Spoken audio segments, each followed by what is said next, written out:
In today's video, I'm going to teach you how to add a YouTube video to a school course lesson. Whether you're new to creating online courses or just looking to enhance your current set of offerings, integrating videos can significantly improve learner engagement. So let's dive into the seamless process of embedding a YouTube video right into your Skool platform. First, you'll want to make sure you're logged into your Skool account.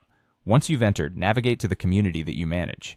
Upon entering your community workspace, you'll notice various tabs. Keep an eye out for the Classroom tab, which is your gateway to course creation and management. Go ahead and click on it. After accessing the classroom area, the next step is to open the specific course where you want to place your video. This could be a course you've previously crafted or a new one you're developing. Don't worry if you don't have your course fully prepared yet. You can always add content as you go. Once you've selected your course, you have two options. Either create a new lesson from scratch or choose an existing lesson to update with new content. If you're starting fresh, creating a new lesson is straightforward and allows flexibility in structuring your content. Now, as you prepare to embed your video, look for the Add Video button. This is usually placed where you'd naturally want to add multimedia content. Once clicked, you'll be prompted to enter the URL of the YouTube video you wish to use. Copy the URL from YouTube, you can find this in the address bar of your browser when you're watching the video, and paste it in the provided field. The magic of Skool is that it automatically handles the embedding for you. Once pasted, the platform smartly incorporates the video directly into your lesson, all set for your members to view.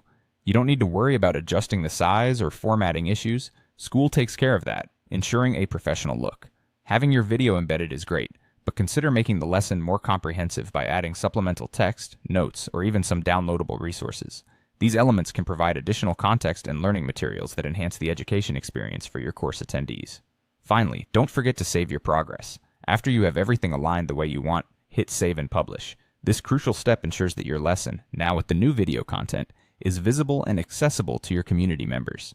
They can now view the video, explore your added content, and engage with the material you've prepared. By following these steps, you've successfully integrated a YouTube video into your Skool lesson. This not only enriches your course, but also helps in maintaining an engaging learning environment. Thanks for watching and happy teaching.